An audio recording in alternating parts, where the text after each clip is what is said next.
keputusan investasi modal. Nggak sampai ya? Aku baca 3 kali, 4 kali berulang-ulang nggak paham. Pusing banget ya ampun. Mana deadline-nya udah mepet. Gimana ya? Oh iya, aku punya teman yang jago akuntansi. Cek dulu Assalamualaikum. Salam. Wih, lagi ngapain sih? Ini loh Lel, terkait buat mempresentasikan keputusan investasi modal.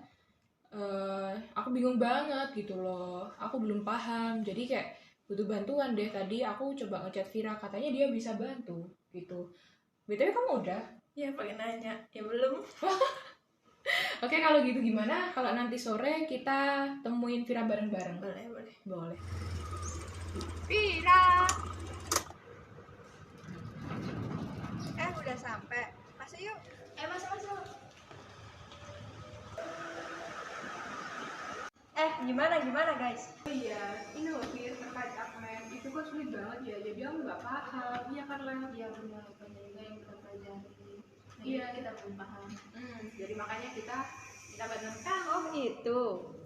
Kebetulan aku ada video penjelasannya nih. Siapa tahu habis nonton ini kalian langsung paham. Oh iya, boleh. Assalamualaikum warahmatullahi wabarakatuh. Kami dari kelompok 7 akan mempresentasikan bab 18 dengan judul keputusan investasi modal. Dan di sini saya bersama dua rekan saya, yakni Lali Anggraini Duatika dan Cynthia Devi. Sedangkan saya sendiri adalah Syafira Nisa Putri. Next. Tujuannya, yang pertama adalah menjelaskan apa itu keputusan investasi modal dan bedakan antara keputusan investasi modal yang independen dan mutually eksklusif. Independen di sini bermakna sebebas-bebasnya, tidak ada halangan dan opportunity cost yang tercipta. Mutually eksklusif yakni kemampuan perusahaan yang terbatas sehingga hanya bisa memilih satu jalan alternatif saja. Yang kedua, hitung periode pengembalian dan tingkat pengembalian akuntansi untuk investasi yang diusulkan dan jelaskan peran mereka dalam keputusan investasi modal. Yang ketiga, gunakan analisis nilai sekarang bersih untuk keputusan investasi modal yang melibatkan proyek independen. Yang keempat, gunakan tingkat pengembalian internal untuk menilai penerimaan proyek independen. Untuk melakukan proyek independen, di sini kita akan melakukan analisis NVP. Yang kelima, mendiskusikan peran dan nilai post audit. Yang keenam, jelaskan mengapa NPV lebih baik daripada IRR untuk keputusan investasi modal yang melibatkan mutual proyek eksklusif. Yang ketujuh, ubah arus kas kotor menjadi arus kas setelah pajak.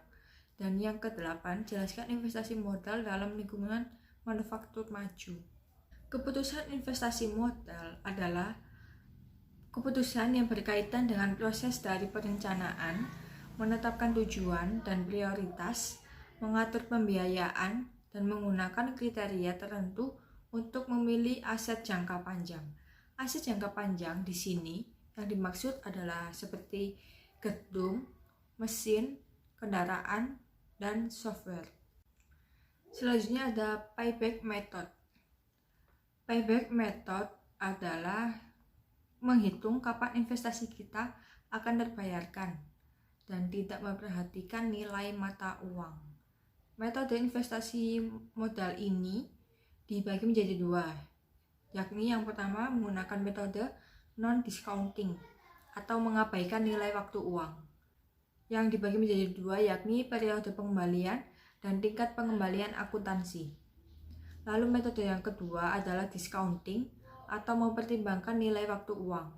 Metode yang digunakan adalah NPV dan IRR. Payback method rumusnya sebagai berikut, yakni payback period sama dengan original investment. Original investment adalah jumlah investasi kita, dan annual cash flow dibagi annual cash flow. Annual cash flow adalah aliran kas tahunan yang dimana itu akan diasumsikan. Contohnya adalah perusahaan membeli mesin baru seharga 100 juta. Payback method menghitung kapan uang 100 juta yang sudah kita keluarkan untuk membeli mesin tersebut akan kembali, yakni 100 juta akan masuk ke dalam original investment, lalu annual cash flow-nya akan menyesuaikan.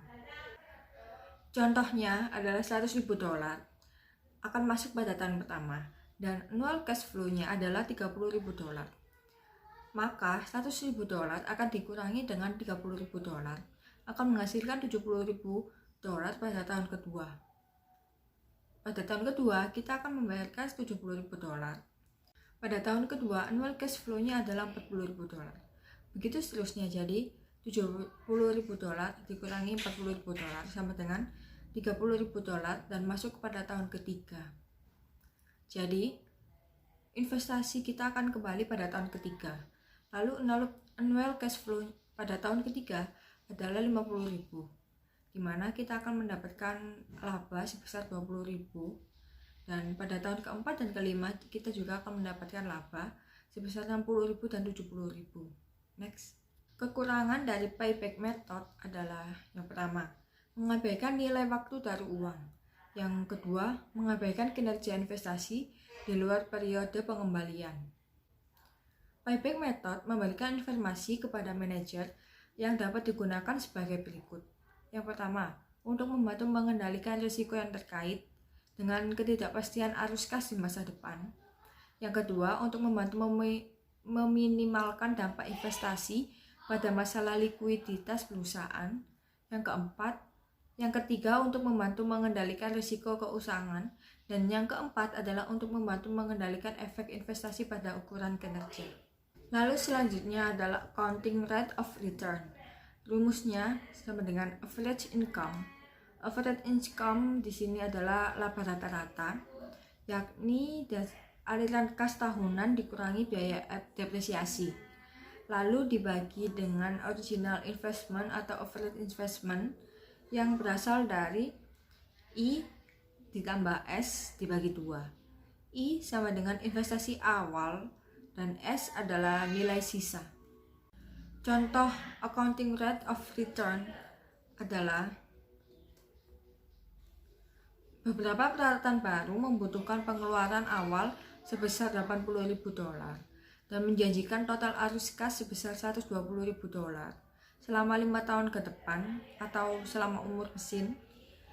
Jadi, kita akan berinvestasi dengan membeli mesin baru seharga 80.000 dolar dan menjanjikan cash flow sebesar 120.000 dolar per tahun selama 5 tahun ke depan. Maka 120.000 dolar dibagi 5 sama dengan 24.000. Itu adalah rata-rata cash flow-nya. Dan 80.000 dolar dibagi 5 sama dengan 16.000, yakni rata-rata depresiasinya. Lalu 24.000 dikurangi 16.000 dibagi 80.000 dolar sama dengan 8.000 dibagi 80.000 sama dengan 10%. Itu adalah keuntungan kita dari investasi yang kita tanam pada awal tadi. Alasan menggunakan accounting rate of return adalah yang pertama, sebuah ukuran penyaringan untuk memastikan bahwa investasi baru tidak akan mempengaruhi laba bersih. Yang kedua, untuk memastikan efek yang menguntungkan pada laba bersih sehingga bonus dapat diperoleh atau meningkat. Kekurangan utama dari accounting rate of return adalah ia mengabaikan nilai waktu dari uang. Lalu selanjutnya, the net present value method atau NPV. Rumusnya adalah P min I, di mana P adalah nilai sekarang dari arus kas yang masuk di proyek masa depan atau berapa yang akan kita dapatkan dari investasi tersebut. I sama dengan nilai sekarang dari biaya proyek atau pengeluaran di awal atau aliran kas awal. Jadi pada NPV ini kita membandingkan cash inflow dan cash outflow atau kas masuk dan keluar. Contoh dari NPV yakni Brandon Company telah mengembangkan earphone baru untuk pemutar CD dan tape. Dan tape portable yang diharapkan menghasilkan pendapatan tahunan sebesar 300.000 dolar dan peralatan produksinya yang diperlukan berharga 320.000 dolar dan dapat dijual dalam 5 tahun seharga $40.000. Selain itu, modal kerja diharapkan meningkat sebesar $40.000 dan diperkirakan akan pulih pada akhir 5 tahun, dan biaya operasionalnya diperkirakan sebesar $180.000 per tahun, dan tingkat pengembalian yang diperlukan adalah 12%. Langkah yang pertama, kita harus mengidentifikasi arus kas. Pada tahun 0, kita akan meletakkan peralatan dan modal kerja. Lalu tahun 1 sampai 4 kita akan meletakkan pendapatan dan biaya operasional. Lalu tahun kelima kita meletakkan pendapatan, biaya operasional, dan pemulihan modal kerja. Lalu kita akan melakukan analisis NPV dan seperti yang ada di slide ini. Baik, terima kasih. Dan untuk selanjutnya adalah kriteria keputusan untuk NPV. Bagaimana kita memutuskan setelah mencari nilai NPV, dan jika nilai NPV tersebut adalah sama dengan 0. Ini dapat mengidentifikasikan bahwa yang pertama, initial investment atau investasi awal telah pulih atau tutup.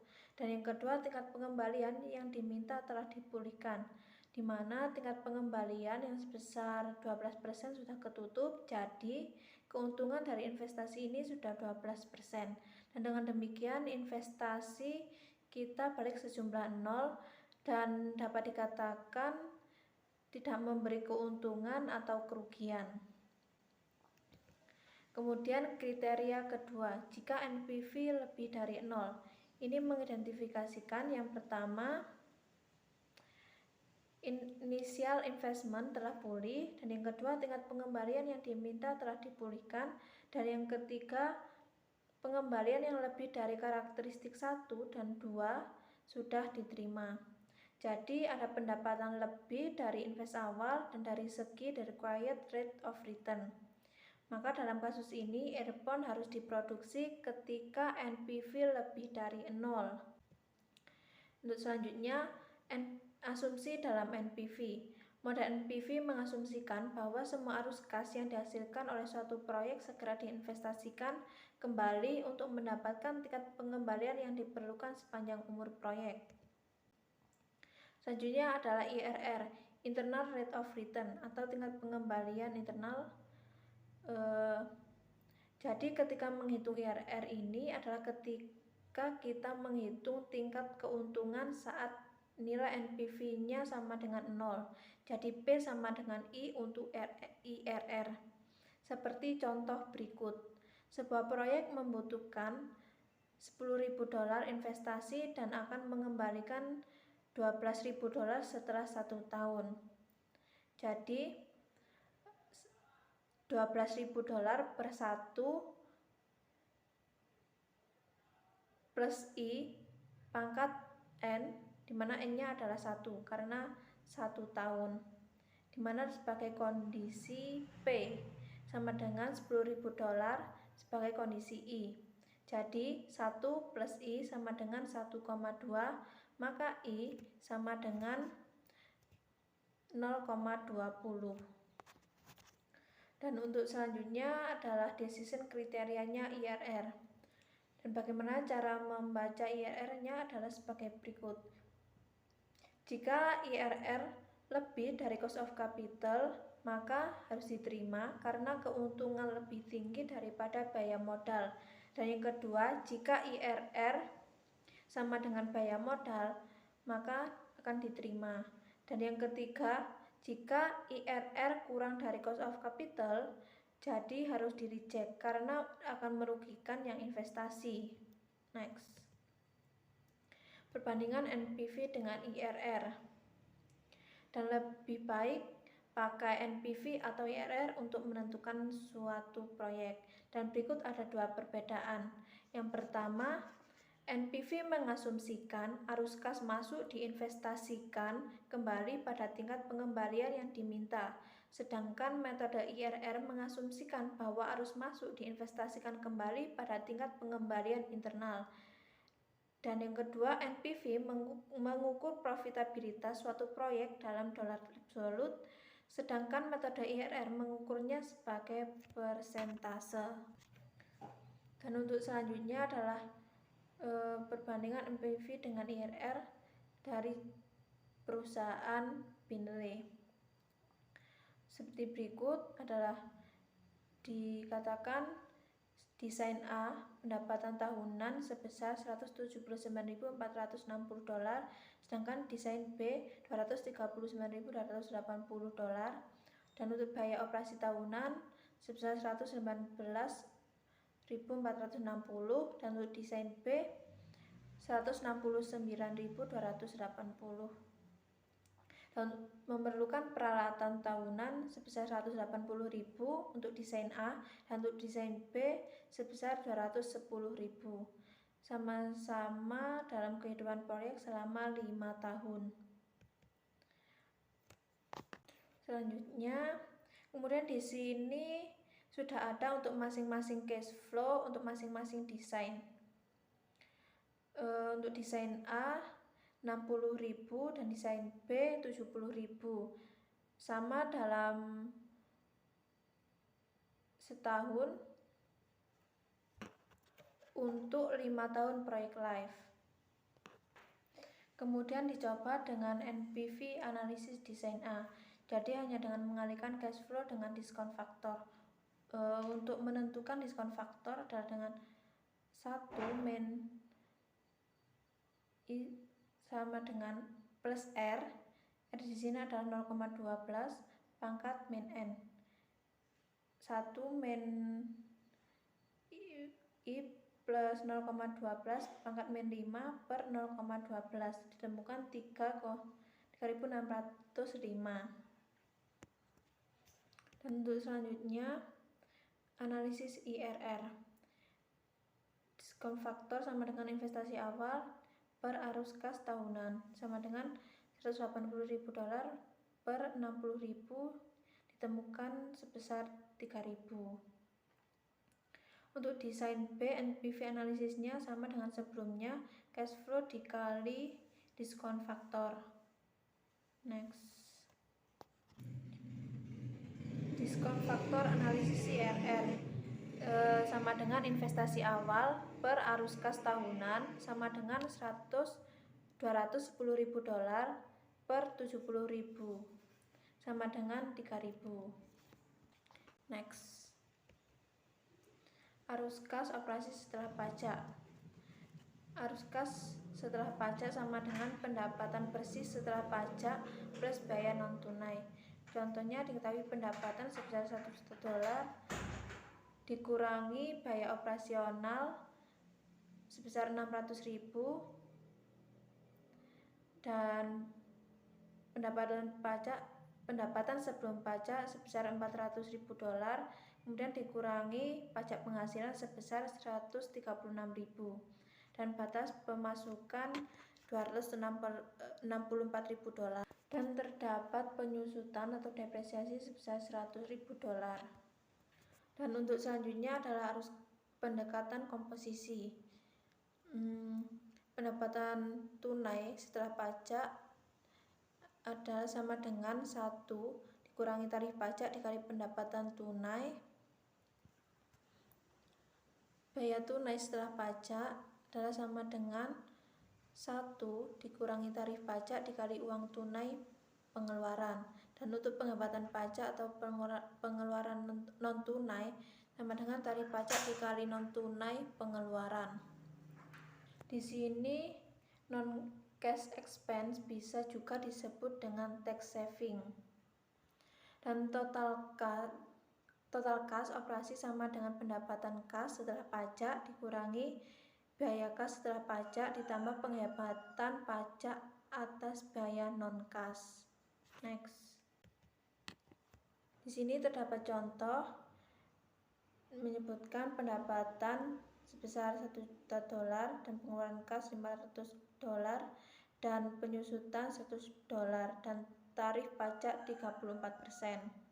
Jadi pendapatan setelah pajak sama dengan 1 dikurangi 0,44% dikali 1 juta sama dengan $660.000 dikurangi beban kas setelah pajak di mana beban kas setelah pajak adalah 1 dikurangi 0,34 dikali $500 dihasilkan 330.000.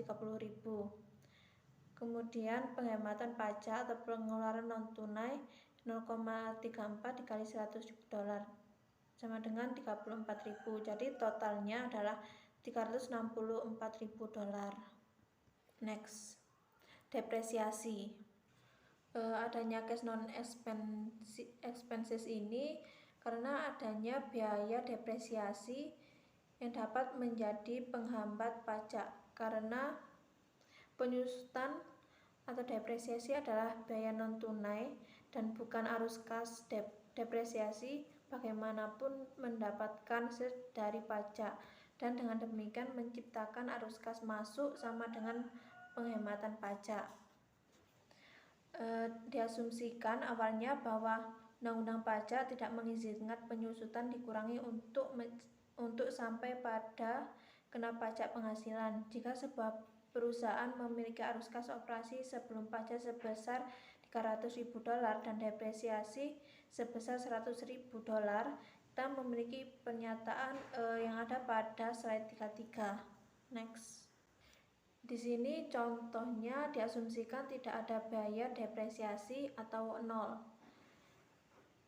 Jadi diketahui arus kas operasi bersih sebesar $300.000 dan yang tadi depresiasinya 0. Jadi penghasilan kena pajak sebesar $300.000 dikurangi pajak penghasilan 34%, jadi $102.000, dan batas pemasukan sebesar $198.000. Kemudian selanjutnya, sekarang asumsikan bahwa undang-undang perpajakan mengizinkan pengurangan untuk depresiasi. Diketahui arus kas operasi bersih sebesar $300.000 dikurangi depresiasi $100.000 dan penghasilan kena pajak menjadi $200.000. Kemudian dikurangi penghasilan pajak 34%. Kali ini 34% dari $200.000. Jadi $68.000 dan batas pemasukan sebesar $132.000. Kemudian dapat dibandingkan pajak yang harus dibayar ketika ada biaya depresiasi dengan tidak ada biaya depresiasi. Lebih tinggi pajak yang tidak punya biaya depresiasi. Dan untuk selanjutnya, perhatikan bahwa pajak yang dihemat adalah $34.000. $34.000 ini dari selisih $102.000 dikurangi $68.000, di mana $102.000 ini adalah tidak ada depresiasi, sedangkan $68.000 ini terdapat depresiasi. Dengan demikian perusahaan memiliki kas tambahan yang tersedia sebesar $34.000. Penghematan ini dapat dihitung dengan mengalihkan tarif pajak dengan jumlah penyusutan yang diklaim. Jadi 34 dikali $100.000 dan dihasilkan $34.000. Dan untuk selanjutnya dilanjutkan oleh rekan saya. Terima kasih. Baik, selanjutnya saya akan menjelaskan terkait perhitungan depresiasi dari Marx. Nah, Marx sendiri adalah Modified Accelerated Cost Recovery System. Nah, di sini Marx sendiri digunakan untuk pajak ya, pajak dalam khususnya bisnis.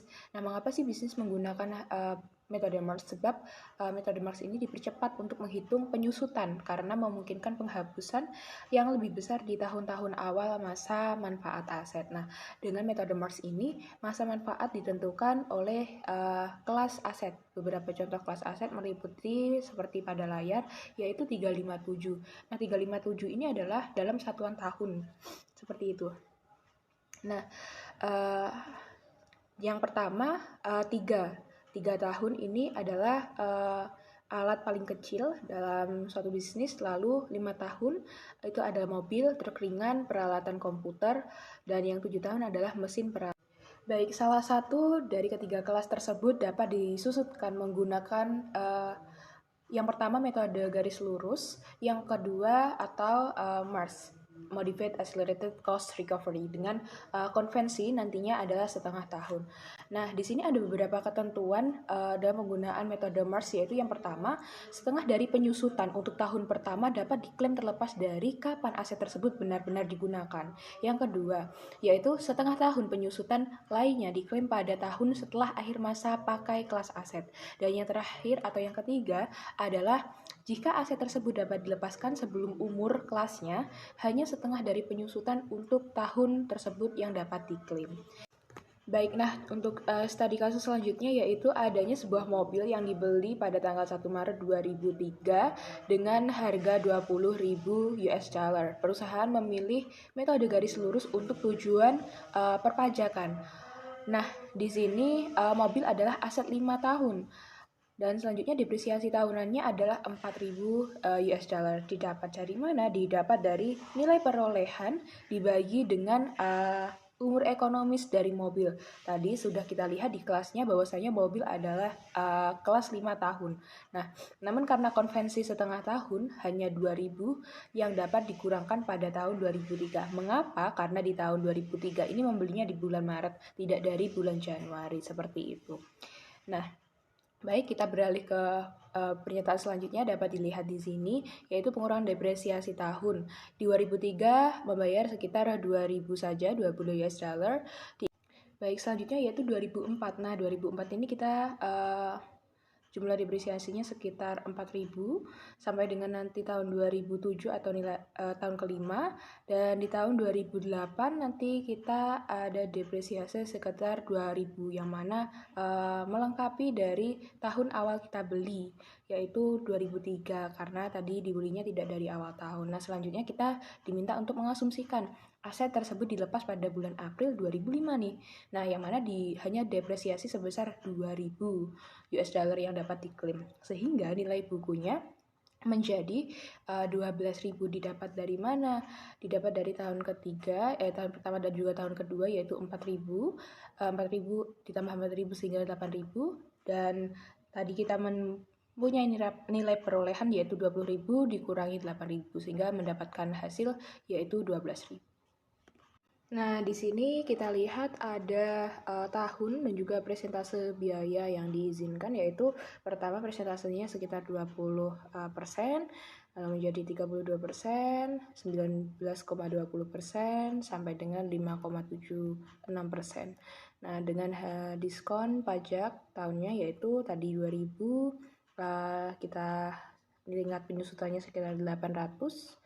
Dan berlanjut sampai dengan nanti di tahun ke-6 yaitu 1.600 dari mulai tahun kedua sampai dengan tahun ke-6 untuk tingkat penyusutannya itu sama. Nah, selanjutnya kita lanjut. Di sini ada bagaimana estimasi arus kas operasi yang berbeda. Nah, contoh saja sebuah perusahaan sedang mengevaluasi investasi potensial dalam sistem manufaktur fleksibel atau FMS. Pilihannya adalah terus berproduksi dengan peralatan tradisionalnya yang akan bertahan atau diperkirakan bertahan selama 10 tahun atau beralih ke sistem baru yang juga diharapkan memiliki masa manfaat 10 tahun. Nah, di sini kita lihat tingkat diskon perusahaan adalah 12%. Jadi nilai sekarang adalah 4 juta US dollar dikalikan 5,65 menghasilkan 22,600